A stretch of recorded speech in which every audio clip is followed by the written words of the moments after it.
Coming up, I've got a really great combo episode of Seven Quotes With that spans into hospitality and our runningrestaurants.com audience.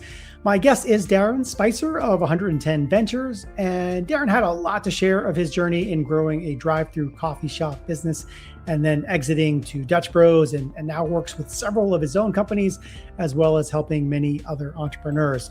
We talked about developing young leaders, working hard, sports life lessons, being a servant leader. We talked about book recommendations and a whole lot more. So lots of great takeaways for you. Stay tuned. All right, folks, welcome to another episode of Seven Quotes With, the podcast where we explore the words that shape extraordinary leaders and the stories behind them. I'm your host, Jaime Oikle of runningrestaurants.com, and today's guest is Darren Spicer of 110 Ventures. Darren is an entrepreneur, founder, investor, and leadership strategist. Darren founded Clutch Coffee Bar and grew it into one of the fastest growing drive-through coffee brands before its acquisition by Dutch Bros. And I'm sure we'll talk about that. So Darren has continued to help founders and organizations build strong cultures, develop exceptional leaders, and create businesses that last. So we're going to talk through 7 meaningful quotes that he's handpicked. Those are going to share lessons that have shaped leadership, influenced difficult decisions, and so forth. So, all right, Darren, welcome, man. A lot of background there. What might I missed? What's your main focus these days? Yeah, no, you nailed it. So in January, Clutch was acquired by Dutch Bros, which was kind of a full circle moment for me. I had worked at Dutch Bros when I was younger and had aspirations of franchising. That model changed, and so then I branched off and started my own. And so kind of a coming home of sorts. And now I do a lot of business consulting, helping other drive-through coffee brands, other restaurant brands, just helping them through all the fun pain points of being small or medium size and looking to scale. How old do you think you were when you initially worked with Dutch Bro? I started there when I was 18 years old, and I worked there through college, and then I went and got an adult job, and something kept pulling me back to the industry and wanting to do that. So I went back in my mid-20s in an effort to franchise. Gotcha. Yeah. Just before we started recording, I told him we just got a Dutch Bro location where I am outside of Orlando, Florida. And it was my first exposure to the brand. But man, when it hit, people were like, oh, we're excited. We're excited about it. I mean, they have a following. They have a cult following. Yeah. They really do. Yeah. The culture is a gold standard, I think. And when we think about quick service restaurant or quick service retail, I think Dutch Bros and Chick-fil-A have really paved the way on that. So yes, it is very much a cult following in a healthy way. And they have a lot of support. So it naturally makes sense for them to continue to expand off of that and grab companies like ours. Yeah. Great. We, oddly enough, we have a Chick-fil-A and then Dutch Bros is they're right near each other. So that makes sense, but it just made me think about that. All right. 20-year-old Darren, advice for current year old Darren. What would that dude say? You could go back and man, for the 20-year-old version of myself, yeah. I actually wish I'd worked harder when I was 20. I got by on whatever talent level I had. So the 20-year-old version would be like, hey, apply yourself some more and see what you can do. That switch didn't really flip until like my mid-20s, I would say. Yeah, that's fine. And I want to clarify, I think I saw on your website, but when you talk about 110 Ventures, it's that idea of 110%, right? I mean, what's the foundation there? Yeah, I mean, you kind of nailed it, right? Which is like, I firmly believe any brands or people that we help, they're already putting in 100% of the effort, right? And then we are hopefully that extra 10% that really helps to take them to the next level. So it's acknowledging and giving credit that people are putting in so much time and energy, and they're giving all of that, and we want to take you to that next level. Yeah. Well, we are going to start off with some quotes in the sports realm, and both of these I love. So let me pull up the first one. If you could read it for folks. Yeah, absolutely. A lot of people say they want to be great, but they're not willing to make the sacrifices necessary to achieve greatness. And that is from the late Kobe Bryant. Yeah. Listen, I just like 2 or 3 days ago, I saw a video of him speaking, and it wasn't this exact quote, but it was very similar. He's in a school setting, giving kind of a pep speech to young athletes and so forth. His mentality, if you've ever read or watched his stuff, it's phenomenal. You obviously are a big fan. What do you take away? No, I mean, I think people talk about wanting to achieve certain things, but it's the action and or the sacrifice to do that, right? So there's some really cool clips where he talks about his work ethic and getting in the gym, and how some players have a workout each day. So the really good ones might do 2 a day, but then he starts to break down and say, hey, if I get up and I get my first one in from 4 to 6 a.m. and then I recover, and then I come back again from 8 to 10 a.m. and I get another one. And he kind of breaks this down. He's like, if I get 3 or 4 of those sessions in, because I'm willing to make the sacrifice, I'm willing to put in the time, over time, that gap continues to widen between him and the rest of the competition. And then they can't catch up in terms of the number of hours they're putting in on their skill or their craft. So just that relentless effort and willingness to do those things right. It's hard to get up and roll out of bed and do those things early when you don't want to. Your body doesn't feel like it. But are you disciplined enough and committed enough to whatever you're trying to pursue? Yeah, there's a saying that is like a bad workout is better than no workout. Like even if you don't feel like working out or going to practice or shoot hoops, just the act of doing it, getting started, maybe you end up just doing a half hour. We usually do an hour, but just the process of showing up, getting the work in, getting better. And his story is legendary. I mean, if you haven't seen his clips, you got to go find him on the web where he talks about stuff like this. He's a phenomenal work ethic, and everybody will echo that about him. And let's just stay right there, because you stay with Kobe for quote 2. Yep. So let's go there. Yep. Says, I can't relate to lazy people. We don't speak the same language. I don't understand you, and I don't want to understand you. Yeah. That might sound a little harsh, but I think at the end of the day, it's just being allergic to average and not relating to people who want to just do the bare minimum, or who are just say, oh, I don't want to do this, it takes too much effort. Like I'm wired very much the opposite way, which is how can I put in every ounce of effort into that? And I think Kobe emulated that a lot in terms of just the work ethic. I mean, there's stories about when he was on the Olympic team, and guys, they're out. I think they were playing a game in Vegas maybe, and guys go out afterwards, they go to the club, and they're coming back home at like 3:30 in the morning, and they pass Kobe in the hall, and Kobe didn't go out, and he's going down to the gym to go get a lift in. And they're like, yeah, oh, okay, this is different, Absolutely. His story is unfortunate, has such a tragic ending with the family and so forth. And we lost him too soon. And I think he would have done continued to do a lot of great things along the way. So it is a telling story about, take advantage of what you have for one thing. But I want to go to your growth stage. You obviously started with one location because everybody does. And then you went to 2 and 3. What was harder between location 1 and location 5 and location 20, et cetera? Yeah. So the first 2 we had open within a month of each other. It was a 2-unit deal that got us on the board. And so, you never know, like that very first one, right? You think you put in all the effort, all the energy, you do all the right things, but then you don't really know until game day shows up of like, is the community going to show up, right? Were your ads effective? All the things that you've been working towards. So that was more nervousness and exciting, and getting the first couple going. We had to, one of my other co-founders and I had to kind of do a divide and conquer where we each oversaw one of the locations to kind of get going. So that one was those 2, I think they were 3 miles apart, pretty close together.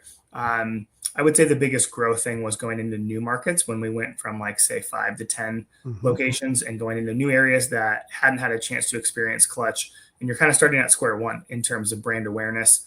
And we know that once we got people to visit, we had a really high retention rate, but we got to drive the horses to the water initially. So learned a lot on the marketing side, and especially on the guerrilla marketing side, and just getting into the community proactively and before we opened to spread the word. I'm glad you mentioned that, because I want to stick right there for a second. That window of opening is a delicate one, right? You just talked about it. You hope they show up. You gotta do guerrilla stuff, especially I'm sure in your space, you did that and it makes sense, but it's nerve wracking that first part. Like, how do you give a good experience to those first round of customers? How do you encourage not loyalty right away, but a repeat visit right away? Like, how can you capture those people well the first time? Yeah, I think it's just being obsessed with customer service and obsessed with the experience. We train our crews like the customer is not an interruption of your work; they are your work. right? That is what we're here to do, to serve others. So there's a book called Positively Outrageous Service that I'd highly recommend reading if anyone hasn't. And it's an incredible collection of real world examples of where, if you think about a situation in an airport or in a restaurant or something where someone went above and beyond to make that experience memorable, that's a huge part of it for us, right? We obviously believe in having an incredibly high quality of product, and then speed is really huge, especially in the drive-through setting. But making that face-to-face interaction, right? We're taking orders outside face-to-face on an iPad, sending that in, and just really trying to build that relationship, acknowledging kids and pets, and just making it an immersive experience. So being really intentional on training, I think, is a big piece of it too. One thing that I like about your potential model, and we had similar ones open up nearby us, is it almost lends itself very well to capturing customer data right away. Like, hey, is it your first time here? Let me get your mobile number so I can have your name so I can make your order. And it's almost a natural order flow, whereas a lot of businesses don't take advantage of that. So you probably have a lot to say about that. But what I wanted to also hint at is, I'll go to a lot of businesses for the first time, a restaurant, or any other businesses for the first time, and they don't capture my information on that first visit. I think it's a huge miss. I'm sure you think about this. I'm sure you have thoughts on it. What do you got? Yeah, I mean, our goal on a grand opening day, we would do free drinks all day. So for 12 hours, we would serve about 2,500 free drinks. And our goal strategically was to make sure that we captured information, or at least encourage people to sign up, right? And so to your point, right, it's like, hey, our message, our talk track was like, hey, the drinks are all free today. But if you want to sign up for loyalty and or download the app, you can get a second drink on your next visit for free as well, right? So now we're giving ourselves a second chance to win them over. It's a marketing function, right? It's a marketing cost. I'm not worried about the $1.50 cost on that drink. I'm worried about that customer acquisition cost. And we give ourselves chances to win with them. So on a grand opening day, when you're serving those 2,500 free drinks, usually we strategically had already gotten, at our peak, we were already getting 1,000 loyalty members signed up for a specific location. So if we open our first one in Orlando, we are able to calibrate on the backside to be able to measure that we have that many new loyalty users. And then on that grand opening day, we're trying to get an additional 500 signed up for loyalty as well. And those are just kind of some goal and benchmarks there, because now we can retarget, we can send out promotions, right? We can really engage immediately with people. So that was a big focal point. Yeah, I'm glad you bring it up, and I hope folks take it to heart. And it seems like a lot of my conversations recently on the Running Restaurants podcast and with 7 Quotes is about that ability to have the data and to not use hope marketing, but have your customer data to put out, hey, we see you come on Fridays repeatedly. We're going to send you a message on Friday to come in for this or the weekend, or we see you like Tuesday afternoons with the family. And to have the more data you have, whether it's SMS or email and so forth, you control the marketing. So please, if you're listening to this and you have a business, collect data.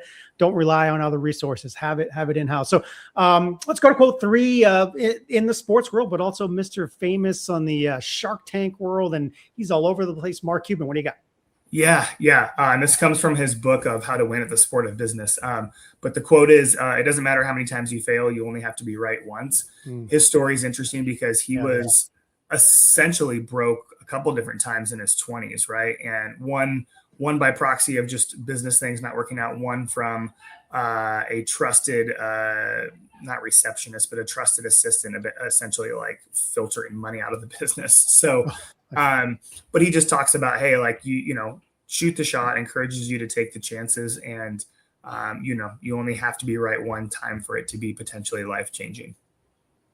I followed him kind of, not closely just to know all his background, but seeing him on the show, and then more so around the Mavericks, when he was involved with the Mavericks, very outspoken about a lot of things. You see him all the time on little clips on the internet, giving business advice. So lots of good stuff from him. What else have you pulled from his background? I mean, yeah, he's very multifaceted. I think he understands things at a macro level. So for me with him, it's I think diversifying into different things, following things you're passionate about, but understanding like what is going to make your business actually tick. And then essentially part of his book too is like like business is a 24/7, 365 game, right? Yeah. So if you're sleeping, and I don't mean literally sleeping, but if you're not doing things or you're asleep at the wheel, other people are competitively outgaining you in some fashion. People are going to outwork you. So just really trying to hone in on that mindset of really being committed to what you're doing and putting in the time and the effort to put your company at an advantage. Excellent. Now I want to go to mindset for a second. When you are in the negotiation phase of selling your brand to another big brand, it's probably emotional at some point. Like, what surprised you in that whole process? There's lots of layers to it. So both internally and externally. So it was interesting to kind of navigate all of those between not just the external party, but also internal stakeholders of what we were doing. I think the thing I learned the most is, as bigger companies grow, right, as the big fish eat the little fish, real estate is at the core of everything, right? And whether it's the quality of the site or the control of the site, that's really what we're talking about in terms of units being able to be opened by any brand. So being disciplined and making good choices on those real estate locations can really be a positive, or it can be a negative if you don't make quality decisions in the long run on that. I have found it interesting. There's a brand near us. I'm sure you're familiar with. Seven Brews opened up really close to the Dutch Bro location, and they opened at the same time. It was really weird. Like I'm sure they didn't talk to each other, and I'm sure it was coincidence, but within a half a mile of each other, they opened up, and they opened up fast because it's not like it's a container, but it's like the construction of it is very not simple, but like it's fast and it's modular. Like, is that a really advantage in the business? Yeah. So Seven Brews doing modulars. That's their wheelhouse right now. Dutch Bros primarily is still doing stick built. So I would say the advantage on a prefab, cost wise, I don't think there's as big of a delta as people might think there is. They pencil out similar unless you're really doing it at a large scale, which to Seven Brews credit, they are. But speed is the biggest thing, right? So you say, hey, we have 10 of these offsite already ready to go. We can come in and drop one on once the site is ready to go.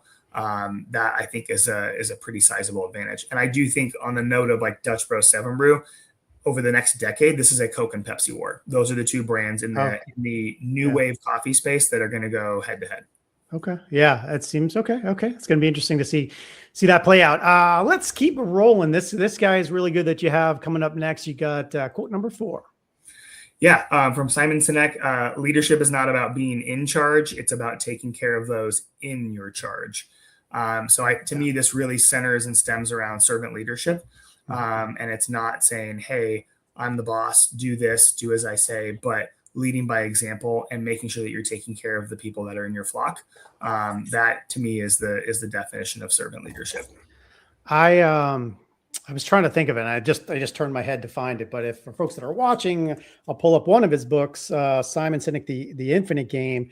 And if you're reading it, it's a really good book, by the way, and it really talks about the long game, not short-term decisions.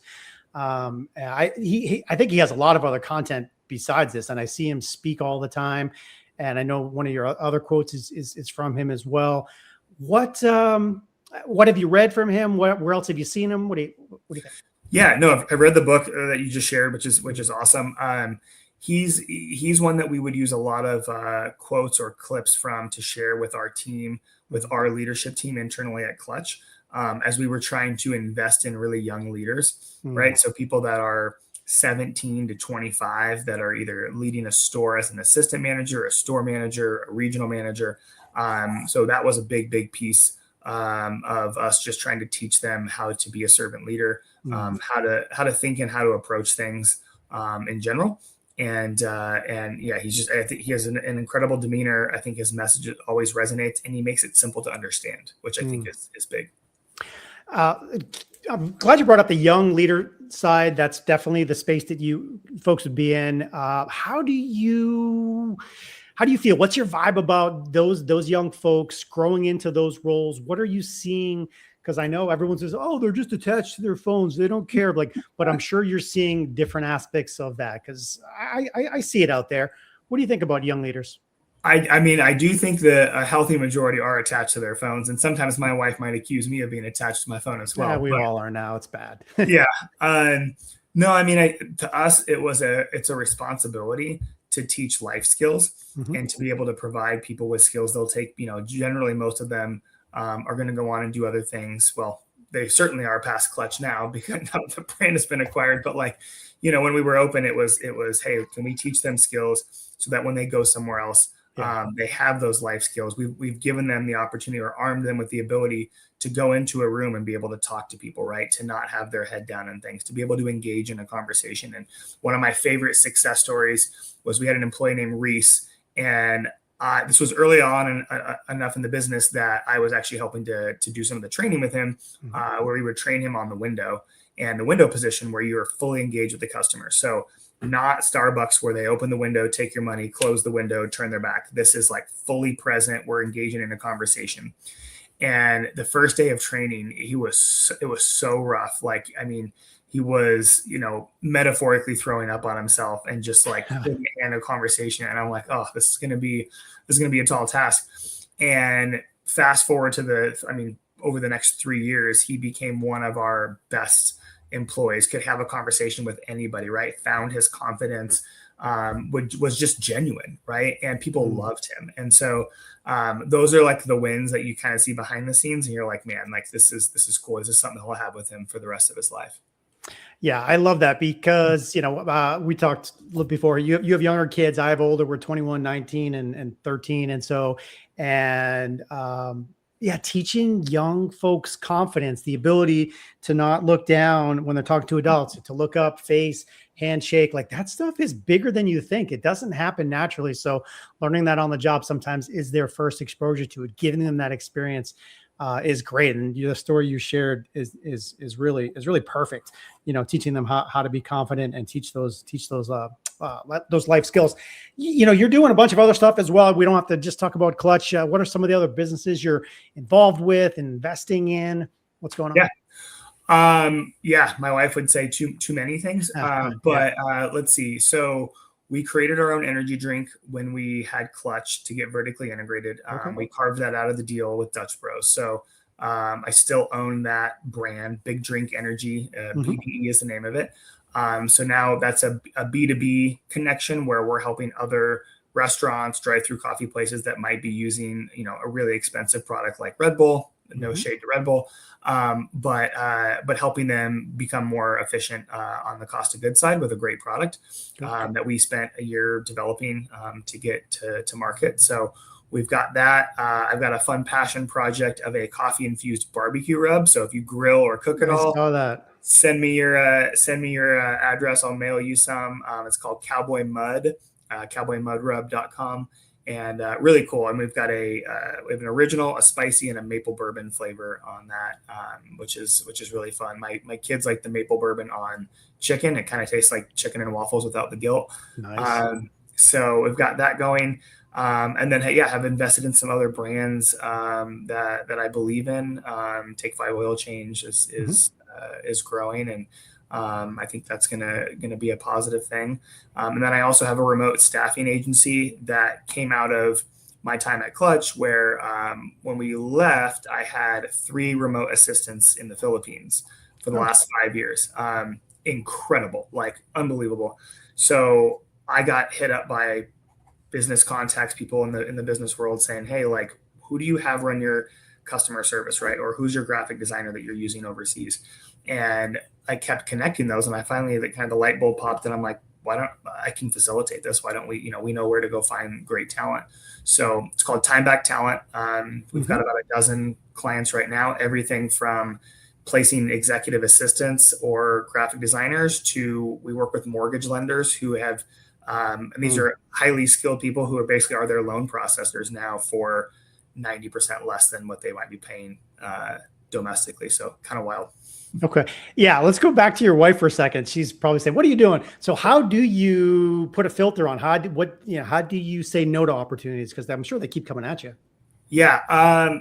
Good question. I think I've kind of hit the upper cusp of like, okay, hey, how are you going to manage all these different things, right? So part of it involves being really organized. I mean, it's 8 a.m. over here Monday morning right now, and at 6 o'clock this morning, I had my Monday morning kickoff with my personal remote assistant, who basically helps me stay organized on all the different things, right? So we use a Trello board, and we have a vertical for every brand, and it's like, okay, what are the action items this week? Who's doing what? What do we need to do?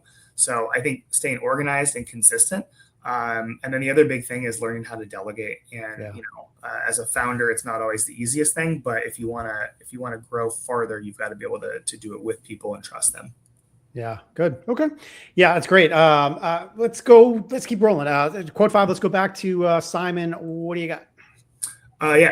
Great leaders eat last. And so I think it's allowing other people to go first in so many different ways, right? And worrying about yourself last. I think about it even like when I go to my wife's family reunion every summer, and it's a week long with like 40 people, right? Oh man. And it's making sure everyone's taken care of before yourself, right? Everybody has their food first. You're taking care of others before yourself. To me, those actions reflect the notion of servant leadership.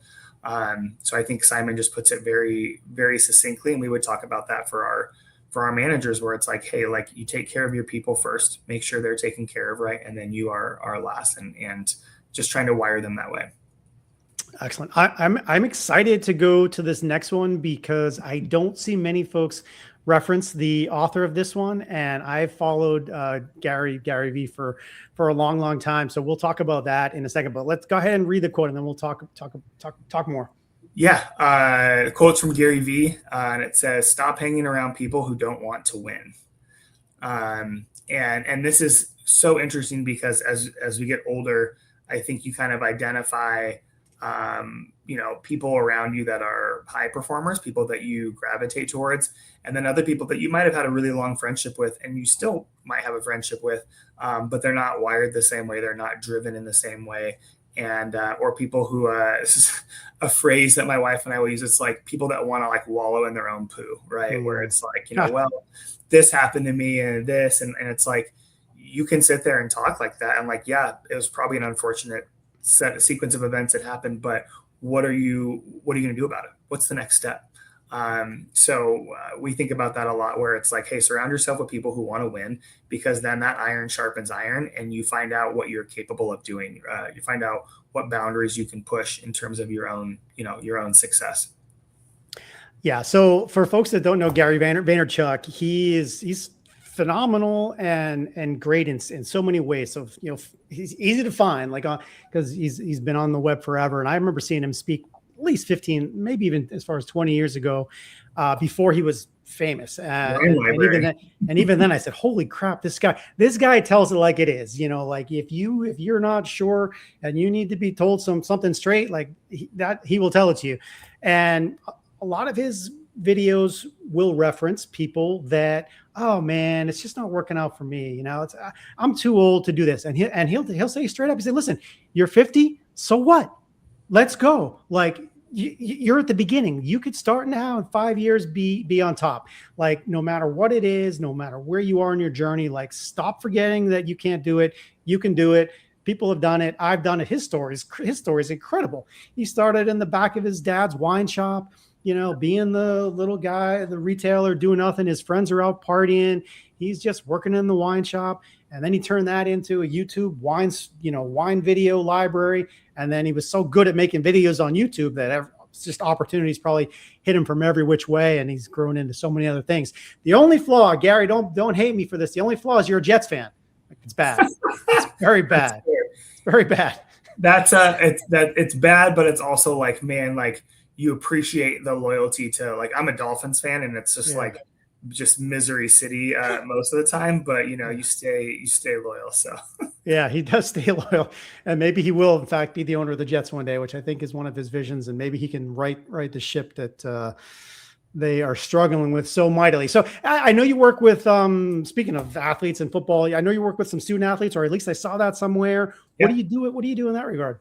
So for the last 4 years, I have volunteered and then also sat on the board for the University of Oregon, where I went to school, University of Oregon Student Athlete Mentor Program. Mm. So basically helping student athletes pretty much in any facet of life that they need, an assist with. So I've had probably a dozen athletes over the last 4 years, ranging from football to beach volleyball. Actually, the beach volleyball one, literally 3 days ago. So she graduated. She's like, I think I want to work either in sports or I want to get into sales, or both maybe. So we tapped our alumni network. We opened some doors, and she's like, I want to work in sports, hopefully in sales in Los Angeles. I'm like, okay, that's a very specific needle to thread. It is. But we got her off. And to her own credit for interviewing, we got her offers with the LA Chargers and the LA Football Club in MLS. Nice. So she just accepted an offer 3 days ago, so just those kinds of things are just really rewarding. And so I've sat on that board for the last several years, and then just helping student athletes, whether it's what they're doing in school, what they want to do after school, how can as ducks, how can we keep the flock together and flying. Yeah, that's great. I can tell you're a sports fan because I won't preview the next one, but the next quote is from a sports star as well. What is your background in sports? What is your level of passion for different teams? Yep. So I definitely bleed green and yellow for the Ducks. I still have season tickets for Oregon football. There you go. I played basketball in college, and then was invited to camp with Tampa Bay as a pitcher at the end of my college career. So those were kind of my two main sports. And then have stayed, connected to the program in the sense of the season tickets for football. So okay, well, yeah. Oregon is very passionate about their sports. I know you guys are trying to get the football team back up to where everybody wants them to be. So yep. It's a challenge in the day and with the marketplace we are in today. But here's what's interesting. All right, we're going to talk about football. And so we're going to go to Ray Lewis here in a second. And he's from my alma mater, UM. And I was there when he played. And holy crap, a lot of people probably know him from Baltimore Ravens days, and he's an animal. But my God, when he would play against Florida State, if you can find the clip somewhere, he literally just broke someone in half. Like that dude could play ball. So anyway, let me go to Ray Lewis. I love that's your alma mater. It wasn't even intended. So that's a bonus here. So yeah, the quote from Ray Lewis is that there are two things in your life that you can always control: attitude and effort. That's just a personal mantra for me. I mean, I firmly believe that, where anything else could fly at you, anything else could happen. But the two things that you are always in control of in any setting that you're in, whether it's professional, personal, anything in between, is your attitude and your effort, right? You control your attitude of how you react to things, how you respond, how you approach things, and then your effort. And, Ray Lewis even takes that further, and he's like, effort is between you and you, right? No one else can take that away from you, right? If you apply yourself and you're giving everything, that's yours to have forever, right? It's not about your talent level. It's like, did you apply yourself and did you, give it everything? So kind of feeds into the whole, like on the 110, 110 ventures, like, can we give 110% and just give everything we have? Yeah, it's funny. Took the words out of my mouth. I was going to say, if anybody played with 110% or more, it was that gentleman right there. He played with a passion that is and I did a lot of coaching for youths as my kids, went up through, and this was one of the things we would always come back to. That I would say, you have little conversations with the kids. What can you control? Can you control, what the ump says? What else happens? No, you can control your attitude, your effort, your hustle. Those are things that are in your control all the time. All the time. You don't feel great. That's your choice. You can choose to feel better. You can choose to be happy about your life and your teammates. And so that's a big one. I do love that one. We hit a lot, so I won't go too much, but I will give you an opportunity. Is there any other great big life advice or business advice you've had from folks, or a mentor that you want to share? Yeah, I think the thing I would probably say in general, for people that are considering pursuing something, right, is twofold. Like, one, the time is now. There's never, kind of like having kids, there's never a perfect time. Mm-hmm. You got to go at a certain point. You just got to go, and don't be afraid to fail. I do think, right, have a very clear plan of what you want to do and how you're going to achieve that.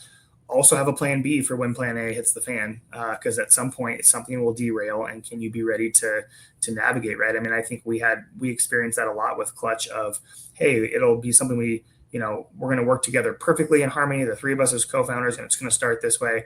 And then you get into it, and certain people are wired differently, and it wasn't for everybody. So I think having your plans, but then also like the time is now to go do that. So if you've been thinking about it and you're just trying to talk yourself into it, like get off the sidelines and get in the game. I mean, that was when we started Clutch. My biggest thing was, hey, if we do this and we fail, we'll fail fast, and I'll go back to doing medical device sales that I was doing previously. But let's give ourselves a shot, right? And no one's ever going to judge you to say, oh my gosh, I can't believe you had the audacity to take that risk, right? If anything, it's like, man, that took some stones to do that. So yeah. Well, thanks for that. But one of the things you do have to get past sometimes is you do feel like, oh, people are going to judge me. People are going to say, what if it doesn't work out? That negative mindset. People are going to think these things about me, but it's really not the case. Like, yeah, you're in your own head. Don't you feel that that's true? No, for sure. And then that comes back to the attitude piece, right? If someone was to judge, you'd say, hey, you know what? Like, we gave it everything we had. You're honest in the assessment, right? It's like, hey, we thought we had an awesome idea. We put every ounce of effort into it. It didn't work out the way we wanted, right? And that's okay. But we learned a lot from that. Like, there's not winning and losing. There's winning and learning. And we learned from that, and that'll help us into the next. I mean, even the things we learned from Clutch have already segued into starting Time Back Talent and how I approach that and that in other businesses. So like it's compounding win.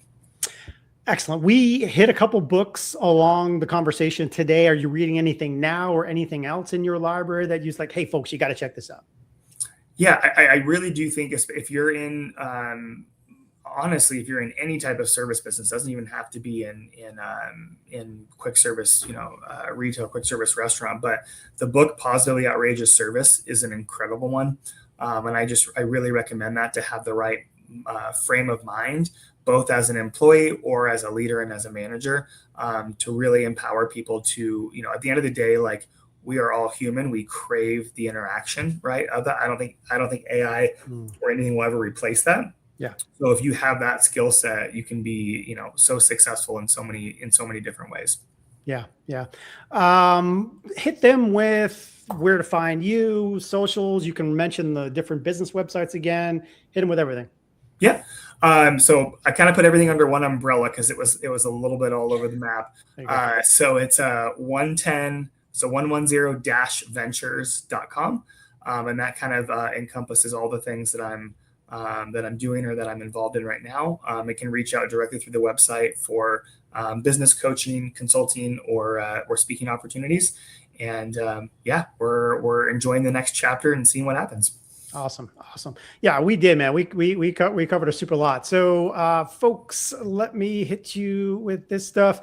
All right. That was been Darren from 110 Ventures. You can find him at 110-ventures.com. I'm sure he's on socials as well.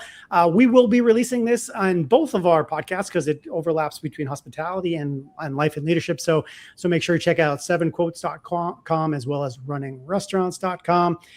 For more great marketing, leadership, service, and tech, that is at runningrestaurants.com. In the meantime, please do me a favor, take 2 seconds and just hit a like button or a rate or review or subscribe wherever you happen to be listening or watching.